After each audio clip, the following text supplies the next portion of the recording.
and good afternoon. Welcome, the only show that takes you beyond borders. My name is Ireti Bakare-Yusuf. It's been it's interesting everywhere, isn't it? It's incredibly interesting everywhere. The world is in topsy-turvy, and we are in the Trump term, 4 years of Donald Trump, which in itself, as I've said before, is pure content, not necessarily good content, but it's certainly chaotic. And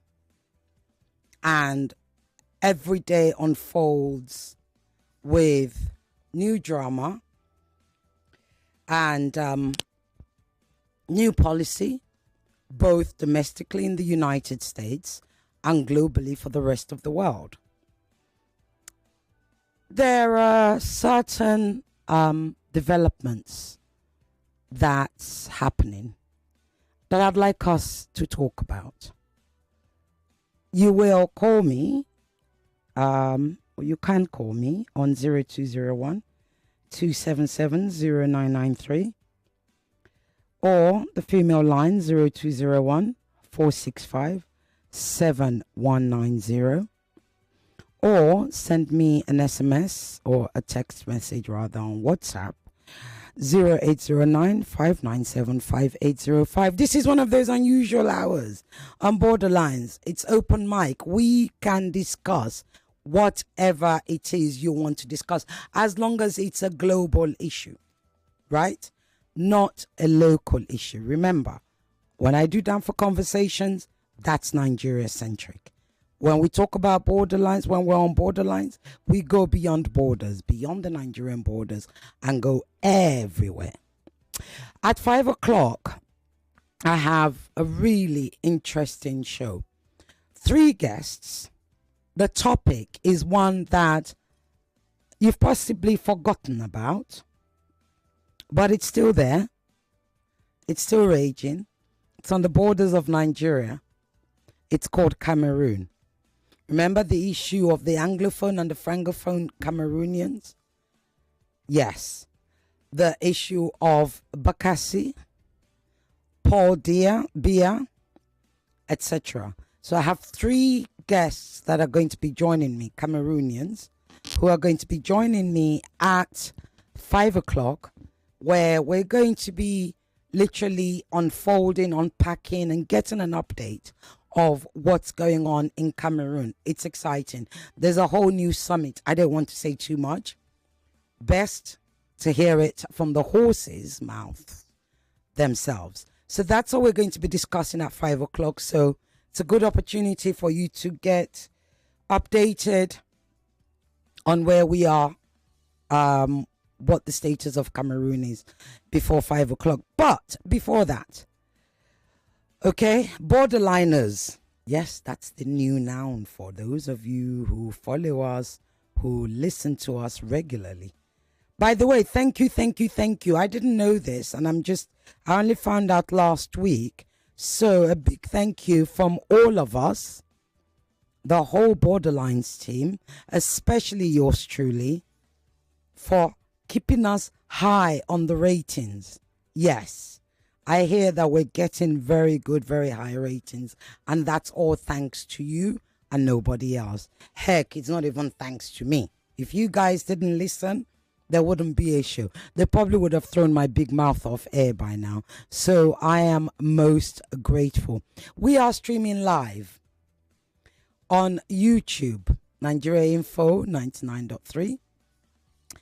We are also on Instagram, Nigeria Info FM Lagos, and on Facebook.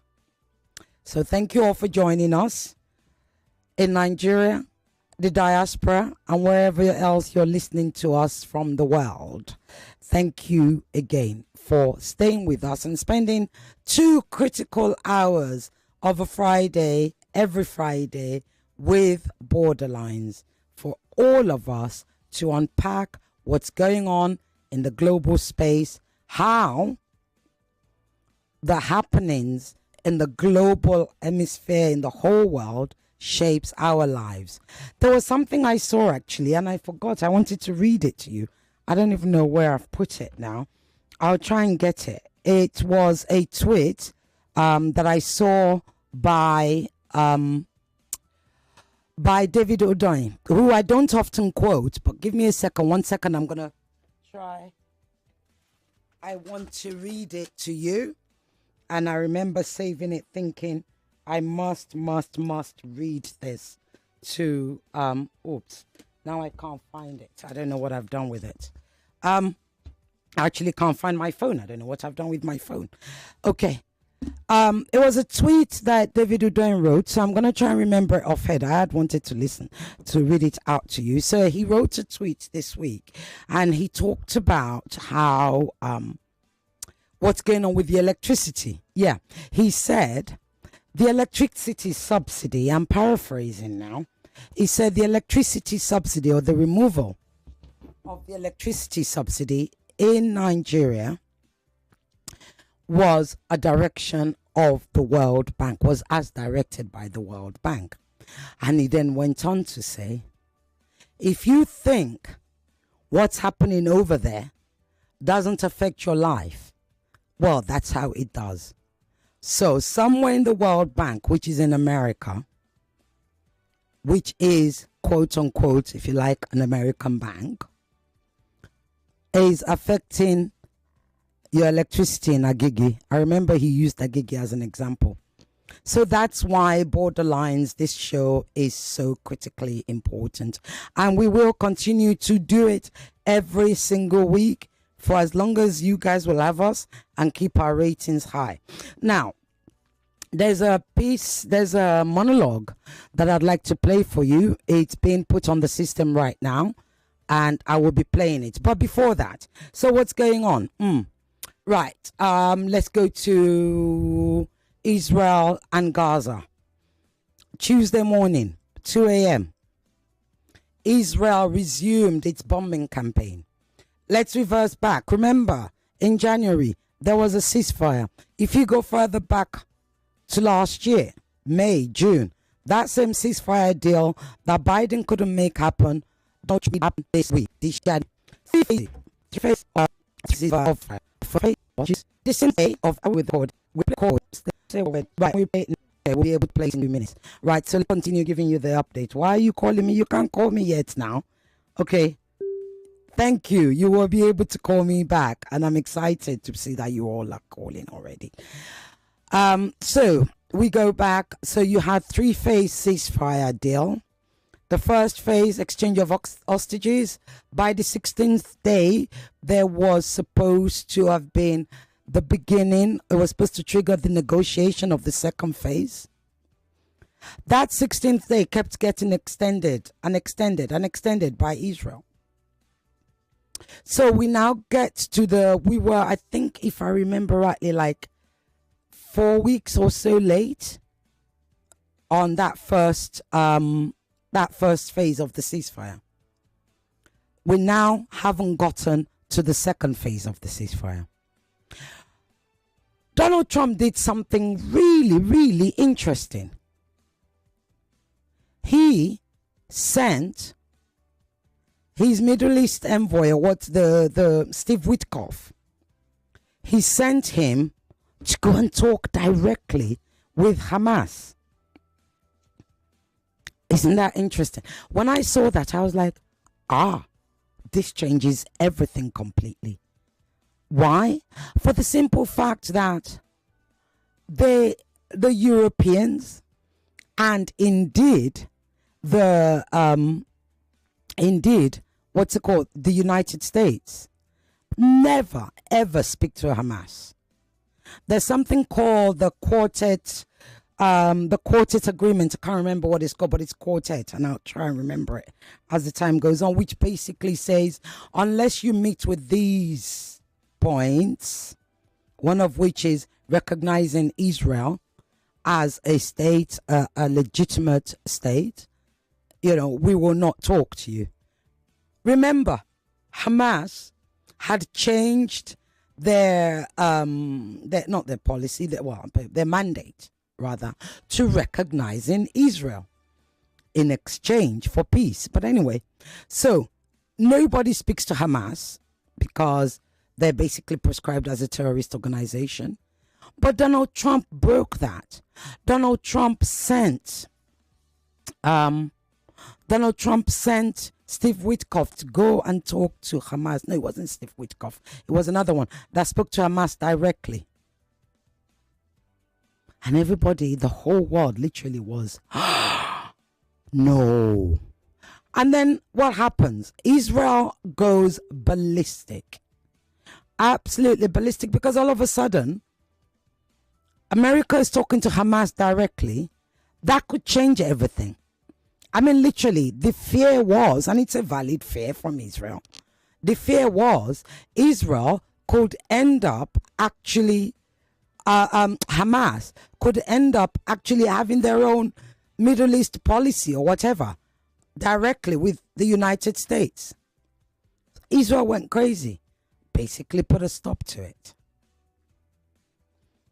And now, on Tuesday morning, so Israel had been warning that they would resume bombardments of Gaza. The right-wing coalition of Netanyahu's government had demanded, remember, I think his Smotrich had actually resigned from that government in January. Right? They, no, it was Ben-Gvir. He had resigned from that in January. Now, here's the thing. On the condition that they did not want Israel to stop bombing Gaza. They wanted the bombings to continue. You've got to remember that the right-wing arm, the very far-right arm, actually want Gaza back. They are not happy about the fact that America, when, after the elections, that the settlers, Israeli settlers, were removed from Gaza. It was part of why Gaza was locked up, if you like. Okay, so they want it back. There's the likes of Daniel Wise, who has actually been campaigning. Heck, there has been real estate plans that have been sold, land, etc., that are being discussed and everything to do with Gaza. Okay, so when they left Netanyahu and they threatened to actually bring his government down, Netanyahu now, on Tuesday morning, Israel, 2 a.m. Imagine, people were sleeping. Or that's when they wake up to eat, fasting time Muslims. And they wake up in the night. They were basically bombed. And so far, have been majority of whom again are women and children. Okay? Now, curious about Tuesday. When that bombing happened on Tuesday. Do you know what's curious? What's curious is, that was the same time Benjamin Netanyahu was due in court for his corruption charges. Okay, whoever you are, you can call and I'll pick up your call because you're clearly wanting to add to this. Right? So he was supposed to be in court. But, of course, he doesn't want to go to court, does he? So that was a perfect time. Let me answer this call. Hello? Hello, Sisi Oge. Good afternoon. What's your name? Where are you calling from, please? My name is Yinka Ibidoni, and I'm calling from Abeokuta. Okay, go ahead, Yinka. What do you have to say? Okay. Do you know that somebody once said, when you look at the skies and it's cloudy, you will say that it's about to rain. When you see the wind blowing and so on, you say there is a thunderstorm about to happen. Even in America, they prophesy or they look at the hurricane coming and they give it different names.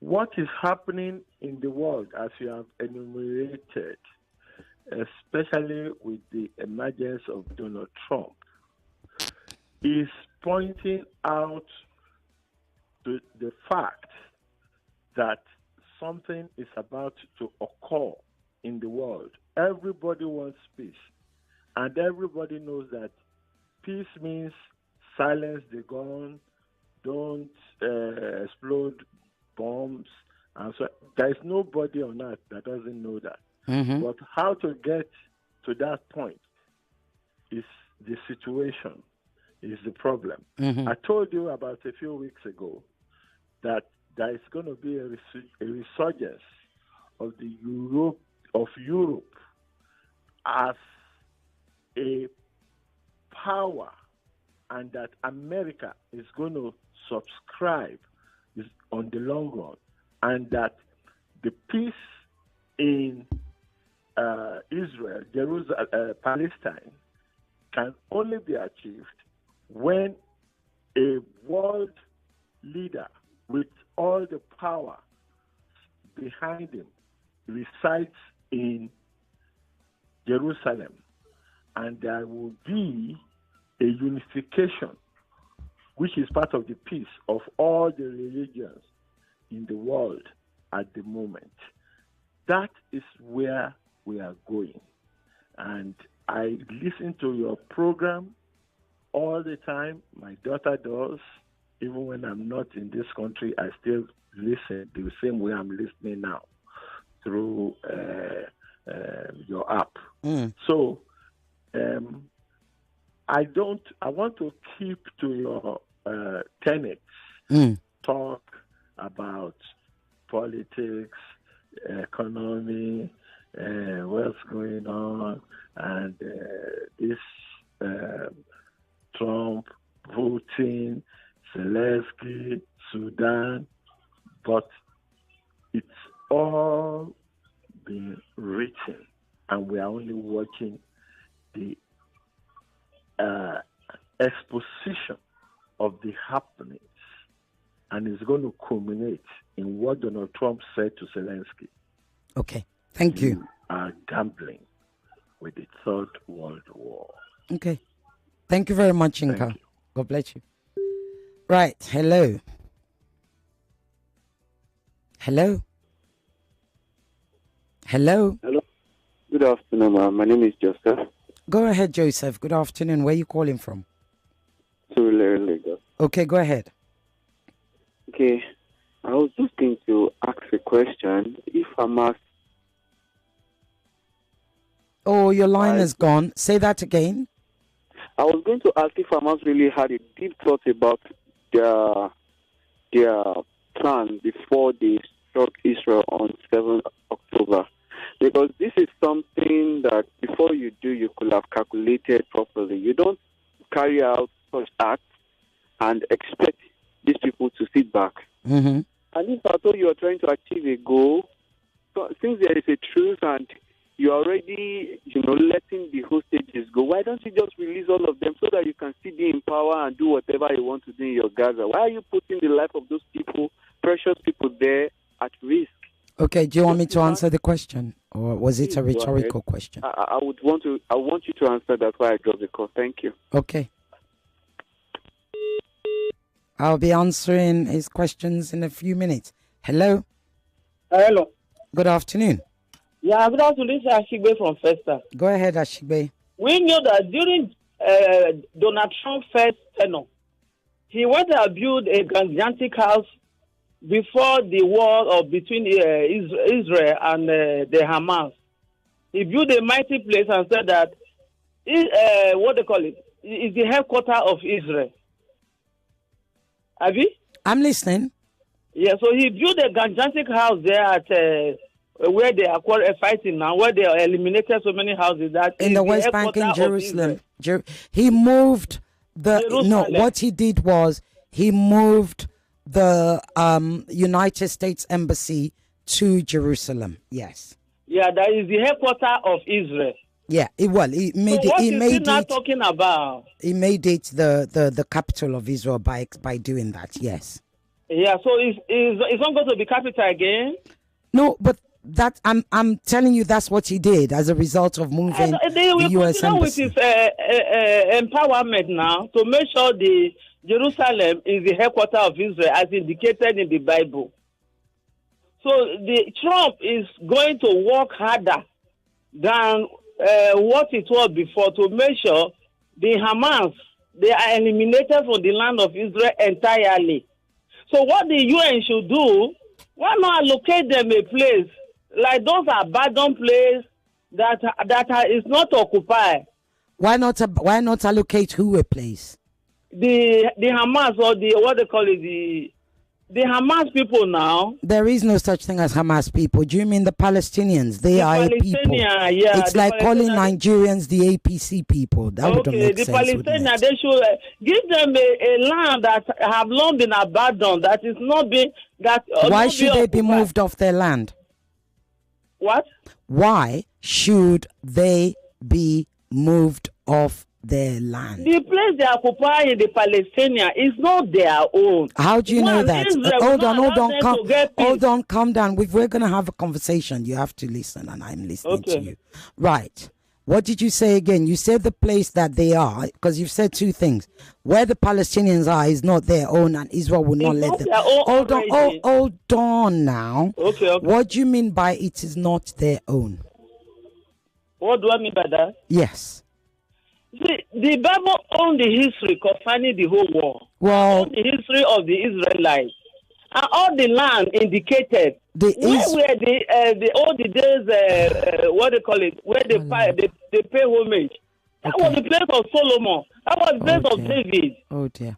Okay, so, thank you. Okay. There's a time when I give up because there was nothing I could do to that, honestly, after 15 months, 16 months of this show. Hello. Good evening, Sisi. Good evening, Emmanuel. How are you?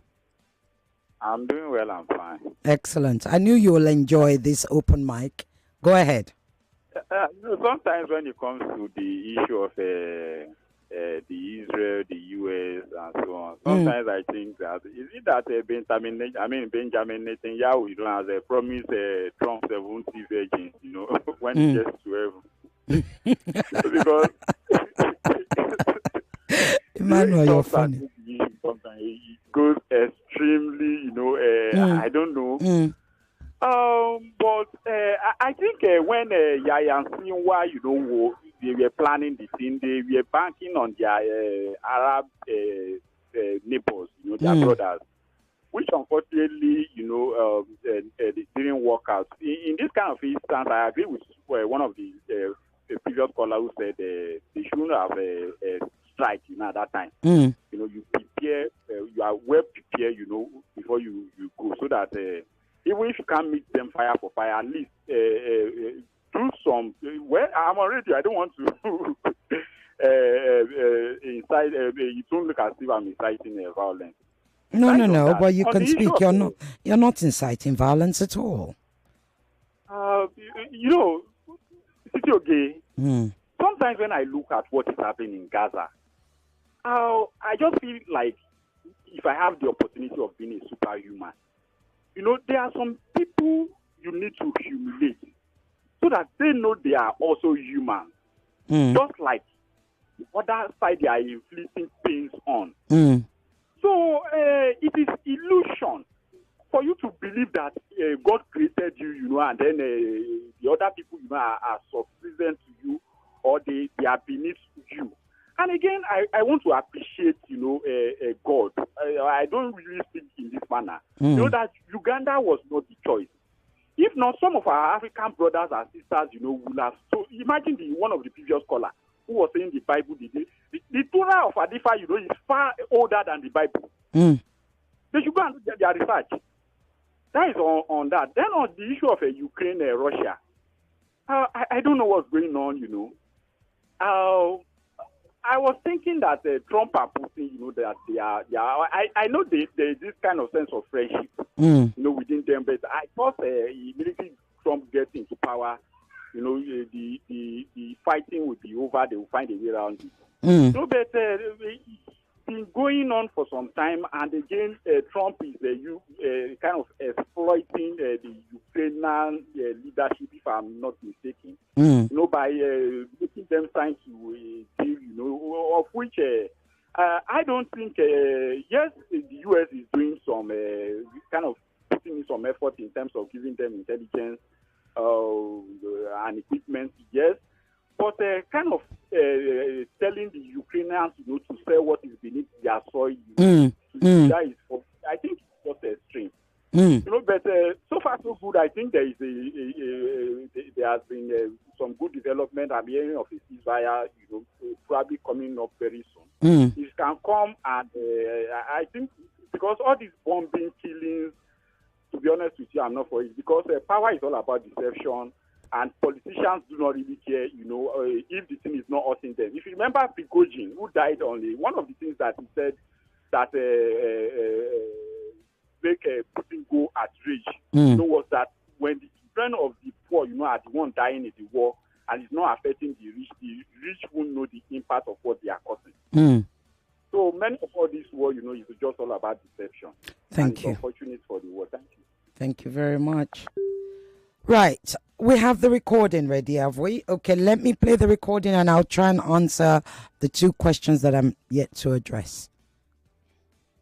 At 2 a.m. on Tuesday, local time, in the Gaza Strip, Washington inaugurated a new era in world politics. This was the moment Israel timed its attacks on dozens of targets in the enclave to coincide with Suhoor, the pre-dawn meal eaten by Muslims in preparation for a day of fasting. The timing was designed to inflict maximum civilian casualties as families across Gaza gathered to eat and pray during the holy month of Ramadan. Even if they had little or no food to consume, the mass simultaneous attacks on 100 separate locations achieved their objective, surpassing in one night all the other acts of wanton butchery by Israeli forces during the 18-month war on Gaza. More than 400 Palestinians were killed, including more than 170 children, according to Gaza health officials. Israeli Prime Minister Benjamin Netanyahu sought and got the green light from Washington before launching these attacks. US President Donald Trump thus signaled a new era in global affairs by giving his consent for a wave of attacks that broke every aspect of the ceasefire deal signed in the presence of international guarantors. In one act, Trump turned the West his nation claims to lead into the Wild West. From this moment on, no treaty, ceasefire, or international agreement that the US signs is worth the paper it's printed on. A US president who persuaded the credulous imams of Michigan that he was now a man of peace now uses the label Palestinian as a political slur against Jewish democratic politicians.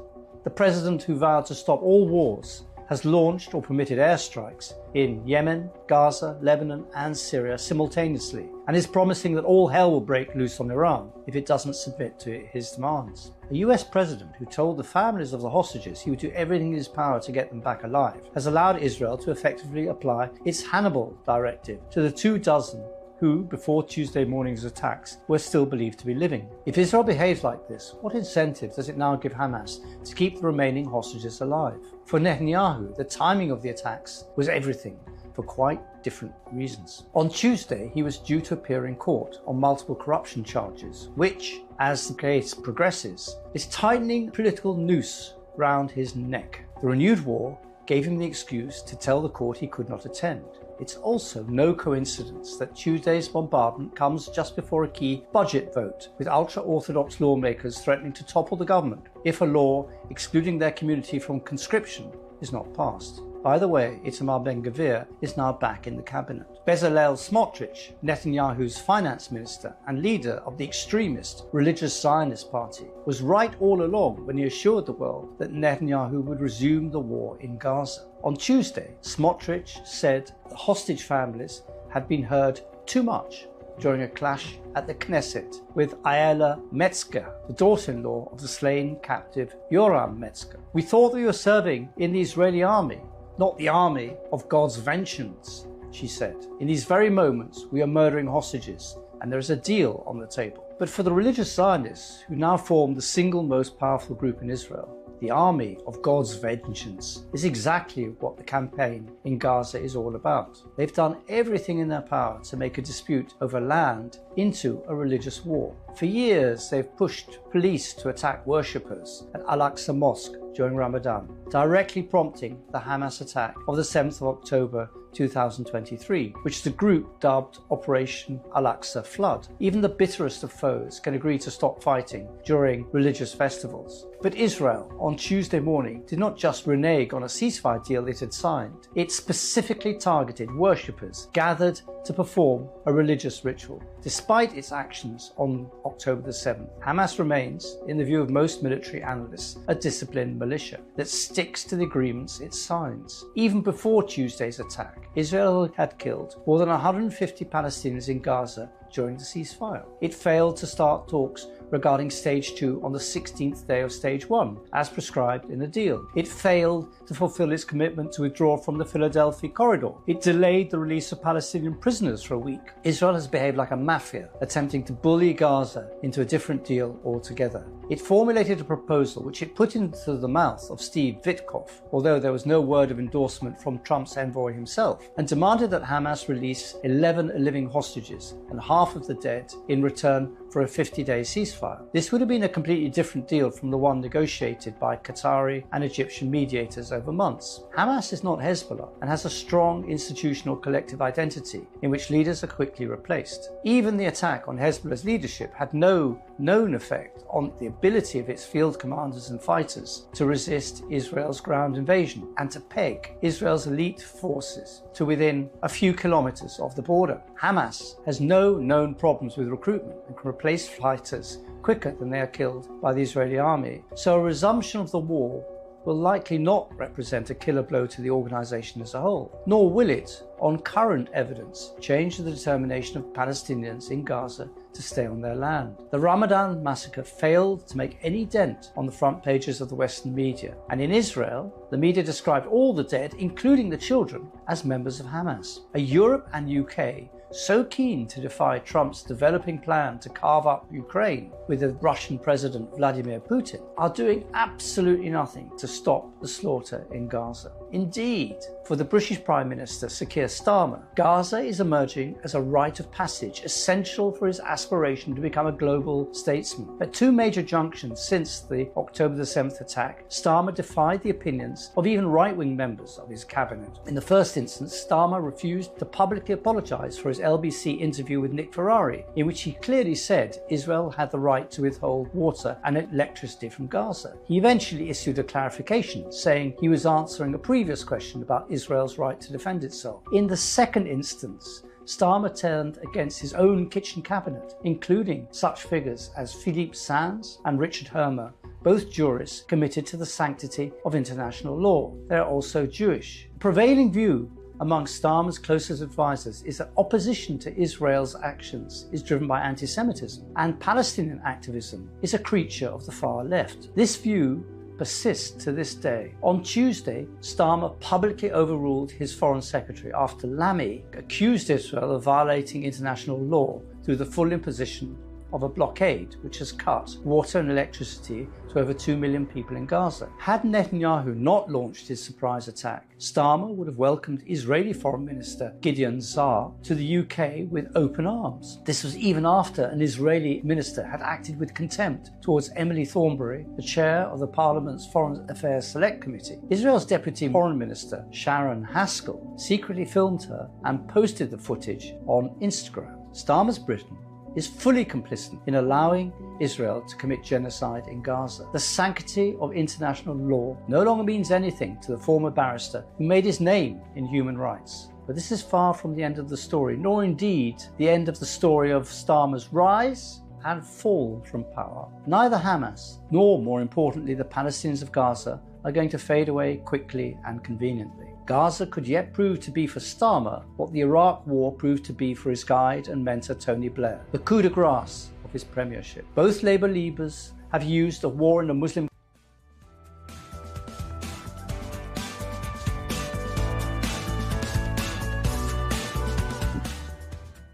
That was the voice, the monologue of the wonderful, incredible journalist. Doesn't matter whether you agree with him. Award-winning veteran British journalist David Hirst. One of the people we're still trying to get on this show. Yes, we still have a list of them. I see you're all calling. That recording has actually triggered you all to call. I'm coming to your calls. We don't have much time anymore. Gosh, it goes so fast. Let's talk. Hello. Hello, good afternoon. I called earlier and I asked a question, but then... Yes, I said I would answer your question, but go ahead. Definitely. I understood you were going to do that. But then I want to give a comment about this recording. Yes. It seems we do not understand something because... Tell us. I want to, if I were to be a leader in Netanyahu's position, I would do worse. Why? You don't keep my people... For every individual you take or you kill from my territory, there will be massive casualty for it. Okay. This guy, Trump gave this guy a green light twice to move into Gaza.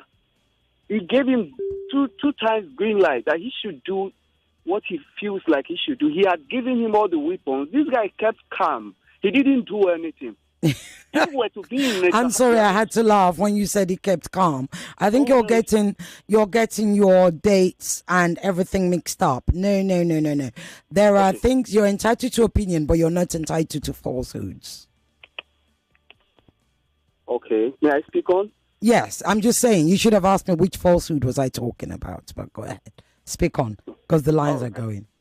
The whole journalist, basically, the whole journal lives across the world seem to be on the same page on this matter. And you can see I'm a journalist. I studied journalism in school. The guy's opinion is totally biased. He wasn't just independent. It wasn't just at the middle. From the very onset, he tilted towards Gaza, and I want to let Do you know the work of David Hurst? Do you know the work of David Hurst? Do you know the work of David Hurst? Can you hear me? Gazans are different from Hamas, and Hamas has brought this disruption, this untold hardship on the Gazans. Okay, Thank you. I believe it is high time that he get rid and take off those Hamas people from Gaza and let those people be at peace. Okay. These people have been there for years. They haven't been destroyed. Israel didn't just go in there to destroy them. You come into some... Wow. Okay, that's another falsehood I can't allow. That is an absolute falsehood. To imply... No. Sir, Uche. Is it Uche? No.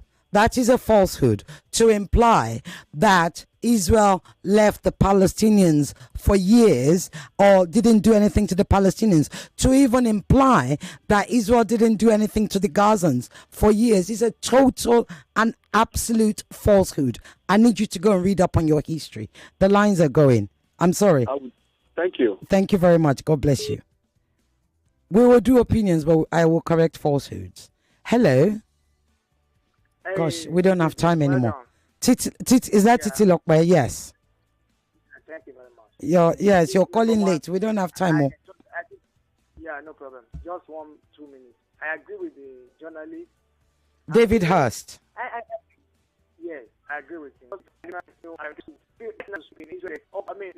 protest against him right now. Yeah. Because the only thing he does is just power. He just wanted power at all costs.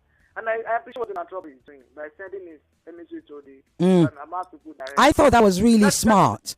No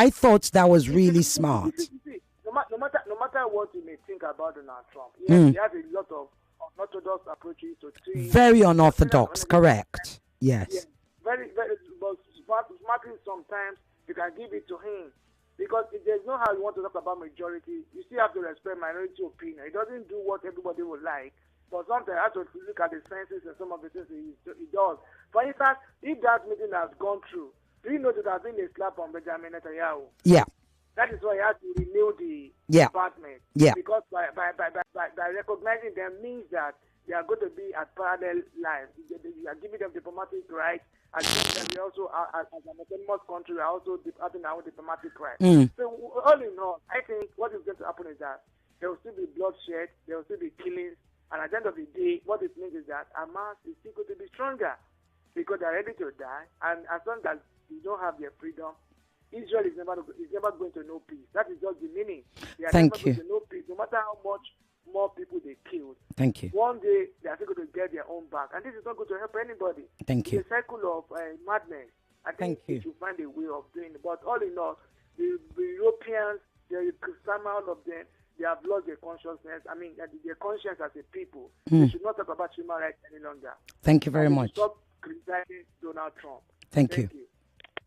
So before we close, because we're going to be closing this session soon, this hour rather, I'm going to try and answer. I can't remember whether his name was Uche, but the gentleman who was called again, who said, what did Hamas expect when they were going for 710, and why not release the hostages? And he then called back to say, you know, the Palestinians are good people. They need to get rid of Hamas. Newsflash, people. Newsflash. Hamas, number one, is a politically elected party. That's number one. Yes, they were democratically elected. That's number one. In Gaza, they won. There was an election. They won. Number one. And even that election was actually judged to be free and fair by America. Okay, that's number one. Number two is Hamas is beyond that. Hamas is an ideology. Right? It is an ideology. How do you kill an ideology? And what's the ideology? When you think of the ideology of Hamas, you have to take yourself to a place where you need to understand and ask yourself, what is it that the Palestinians are asking for? What is it? You know, that's possibly a question. Or you people that come and say the Bible. No, by the way, I can't remember the mister that called me. No, Israel is not the Israelites. They are Israelis. Israel was created on Zionism. The father of Zionism and the proponents of Zionism were actually atheists. So stop conflating the two. Unfortunately, I can't answer your call. Stop calling because we're going to be going to the second hour. But I'm going to be able to finish this before we go to the second hour. I think I have 5 minutes, correct? Less than 5 minutes, right? So that's the thing. You've got to ask yourself, what do the Palestinians want? Before I answer that question for you, Titilokwe said something really interesting. Donald Trump is a very unorthodox leader. It's almost like he doesn't see the rules, which is why he creates chaos, right? But sometimes he does something that you're thinking, wow, that's what should have been happening a long time ago. Why are you not talking to Hamas? Why do you claim you want peace and you don't talk to the other side? You only speak to one side. It's a question, right? So there's that. There's also what David Hurst called the Ramadan massacre, which is what happened at 2 a.m. on Tuesday morning. Now, there's something he said about Keir Starmer in there. And let me take you to that. David Lammy is the Foreign Secretary to the UK Foreign Secretary, right? David Lammy, and this is where things are changing. Since that 2 a.m. Ramadan massacre, you have seen voices, more and more international voices and countries condemning Israel, right? You are seeing David Lammy actually said that Israel could be breaking international law. The UK ambassador to the UN pretty much condemned Israel the same way. Israel has said, we're going to keep bombing unless we get the hostages back. And the UK and several other people have said, continuing to bomb Gaza, bombing what's already bombed and killing more people is not the way to get your hostages back. Heck, it is the way you're going to be killing the hostages that are remaining. Let me just remind you, Hamas did not break. And that's what David Hurst was saying. Hamas did not break the ceasefire. And those of you who are saying, why not release hostages? No, there were hostages that are supposed to be released on both sides. Yes, there are some 7,000 to 10,000 Palestinians held hostage in Israeli prisons. Right? The longest one was actually released in the last exchange of hostages. I've forgotten his name now. But there are some 7 to 10,000 Palestinians who are said to still be not, because Israel holds Palestinians under what they call administrative order, which means without trial or charges, and they can hold them for decades. And there are those who are there that have been held for decades, including children, by the way. So when you say, oh, why doesn't Hamas release hostage on one side? What about the hostage on the other side? That's number one. So that's why you keep hearing hostage exchange. Hostage exchange, right? The last time I think Israel released one, if I remember Shalit, there was once Israel had one hostage, a young man named by the name of Shalit, in Gaza. And in exchange for that one soldier, they released 1,000 Palestinians. Just think about it. That's how much they value or devalue or don't value Palestinian lives. So before I get cut off, what do Palestinians want? What's this all about? It's simple. Independence, sovereignty, the right to self-rule, emancipation, the right to freedom. That's all. That is all. That's all the Palestinians are asking for. So you need to start asking, well, why is that such a big deal when we're already in the 21st century? Heck, we are in the 25th year of the 21st century. How does that make sense? How does that make sense? Right? So that is what the Palestinians want. We're going on break now? Yeah? Okay. I'll be back talking Cameroon. More conversation. More right after this. 99.3 Nigeria Info. We are more than just radio. Subscribe to our YouTube channel at Nigeria Info FM. Check us out on Facebook at Nigeria Info 99.3. Follow us on Twitter at Nigeria Info FM and on Instagram at Nigeria Info FM Lagos for live updates as it happens. 99.3 Nigeria Info. Let's talk.